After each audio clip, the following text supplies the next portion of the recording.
Today's date is 19 July and today's topic is multi-threading.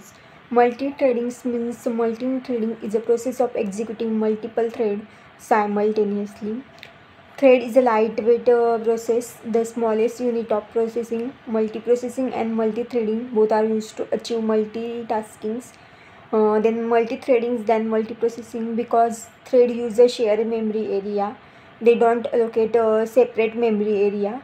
So save memory and context switching between the thread take less time than process. Multi-threading is mostly used in game animations and mostly the preference between the process of executing multiple thread simultaneously.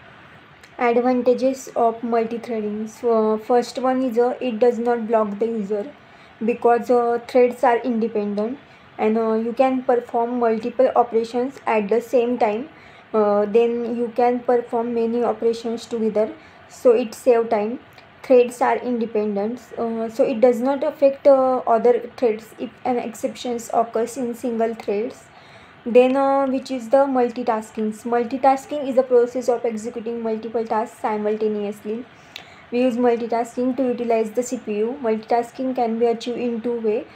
First one is a process based multitasking and second one is a thread based multitasking. First one is a process based multitasking. Each process has an address in memory.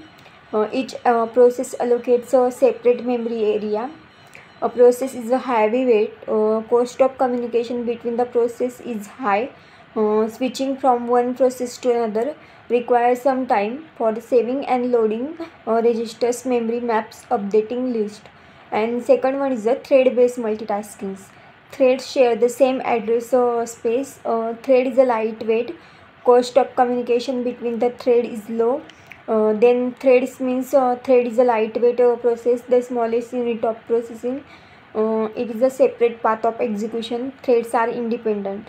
If there occurs exceptions in one thread, it does not affect other threads. It uses share memory area. Then thread is executed inside the process. So there is a context switching between the threads. There can be multiple processes inside the OS and one process can have a multiple threads. Then thread class. Java thread class to achieve thread programming. Thread class provides constructor methods to create and perform operations on threads. Thread class extends object class and implements runnable interface. Then thread methods. Void start methods. Start methods means it is used to start the executions of the threads. Then run methods. Run methods means it is used to do an action for the threads. Then sleep method. It sleep threads for the specified amount of time. Current threads means it requires a reference to the currently executing thread objects. Joins means it waits for a thread to die. Get priority methods means it returns the priority of the threads.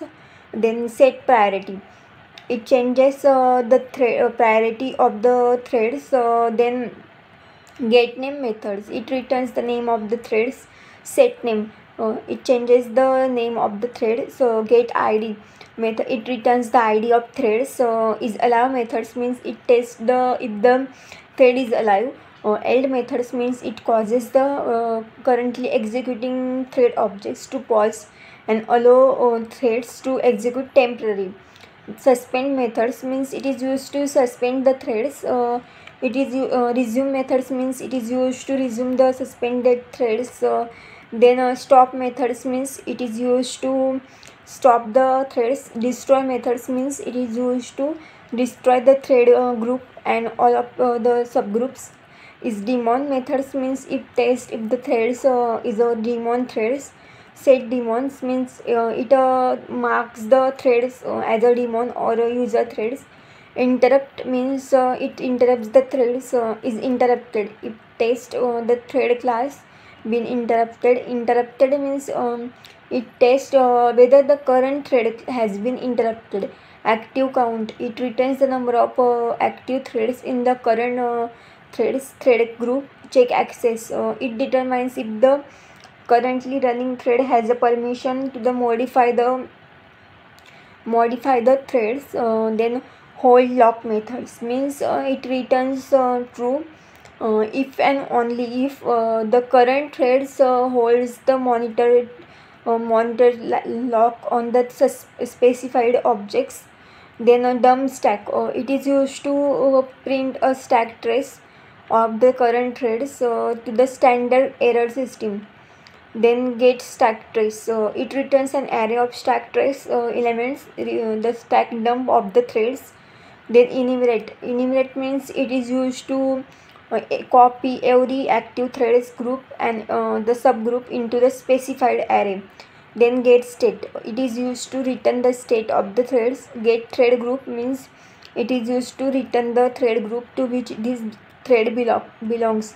To string methods means it is used to string representations, the thread name, priority and thread groups. Notify methods means it is used to give the notification for only one thread which is waiting for a particular objects. Notify all methods means it is used to give the notification to all waiting threads of a particular objects. Then set context class loader, it set the context class loader for the threads. Get context class loaders, it returns the context class loaders for the thread. Then get default uncaught exception handlers, it returns the default handler. Then invoke when a thread abruptly terminates due to the uncaught exceptions. Then set default uncaught exception handler methods means it sets the default handler. Invoke when a thread abruptly terminates to the uncaught exceptions. Whenever we use the exception, then use of multi-threading means a web server will utilize multiple threads to simultaneous process requests for data at the same time.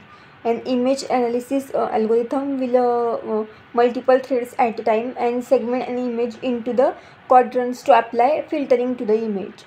Ray tracing applications will launch multiple threads to compute the visual effects. The main GUI threads draw the final results. Example of multi-threading that use on daily basis have multiple threads running behind the screen. Consider your internet browsers at any given time. You may have numerous tabs open, each one displaying various type of content, and multiple threads of executions are used to load content, display animations, play a video, and so on.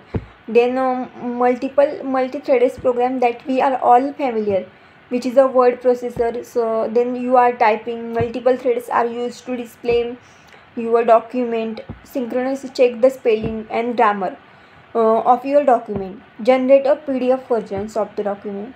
These are all happening concurrently with independent threads. Perform this task internally. Then applications, multi-thread common application, investigating data access issue. Then where two threads are reading, modifying the same data without the proper use of locking mechanisms. Then data inconsistency and deadlock situation can arise. Thread starvations and resource contentions issue arise if many threads are trying to access a shared resource. Then display issue can surface if threads are not coordinated currently when displaying data. Then how to debug a multi-threaded application. Total view is designed for application with hundreds of millions of line of code and extension parallelism and concurrency. Total view compressing toolkit, then capability for debugging multi-threadings in C and C++. Total view supports debugging large variety of threading technology including threads. Then the real threads debugging power of total view comes. Then the ability to check for the threading's purpose whenever we use the most of. Then the wait method is provided by the object class. This method is used for inter-thread communications in Java.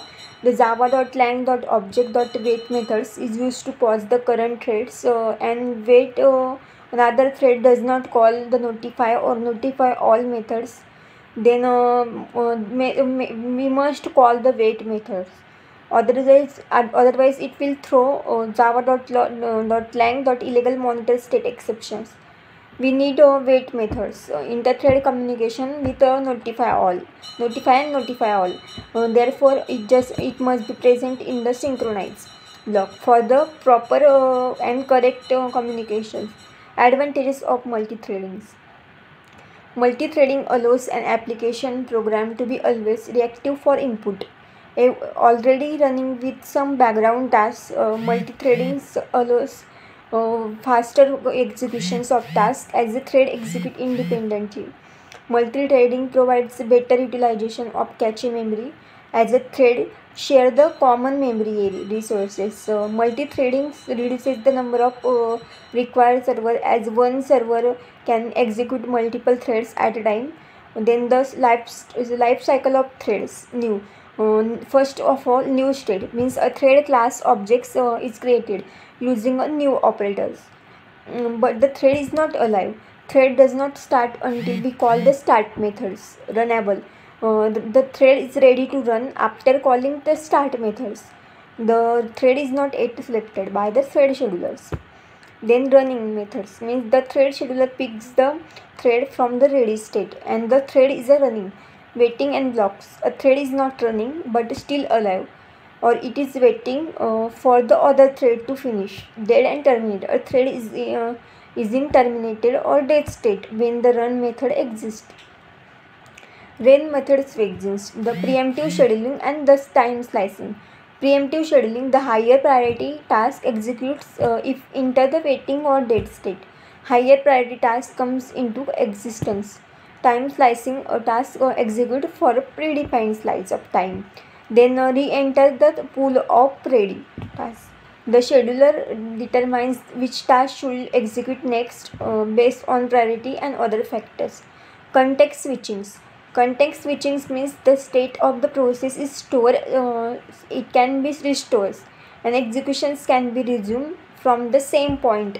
Context switching enables the multiple processes to share the same CPU. Thread class. Thread can be created by using two ways. First one is by extending the thread class and second one is implementing the runnable interface. By extending the thread class, we cannot extend only other class. Java does not allow multiple inheritance. Implementing the runnable interface, we can also extend other base class if required. By extending the thread class, each of thread creates the unique objects and associate with either implementing the runnable interface. Multiple threads share the same objects. Thread class provides various inbuilt methods, that is the great priority, is alive, and many more. The runnable interface provides single methods, that is run. Join methods. Join method waits a threads to die. It causes the currently running threads to stop executing. The thread it joins with completes task. Join methods is overloaded in thread class. Then the public void join methods throws interrupted exceptions. And second one is the public void join throws interrupted exceptions. Then the purpose working of sleep methods. Sleep methods is used to block a thread's particular time, which means it pauses the exceptions of threads for a specific time. Two methods. First one is the public static void sleep long millisecond throws interrupted exceptions, and second one is the public static void sleep long milliseconds in nanos throws interrupted exceptions. Then when we call the sleep methods, it pauses the executions of the current thread for the given time, gives priority to another thread that is available. Then when the waiting time completed, then again previous thread changes its state from waiting to runnable and comes in running state, and the whole process works till execution does not complete. Then difference between wait and sleep methods. First one is the wait methods. Wait methods means is defined in object class and sleep methods is defined in thread class. Wait method releases the lock and sleep method does not releases the lock. Then is it possible to start a thread? No, we cannot start the thread. So once the thread started and executed, it goes to the dead state. If we try to start a thread, then it will give a runtime exceptions, java.illegal thread exceptions.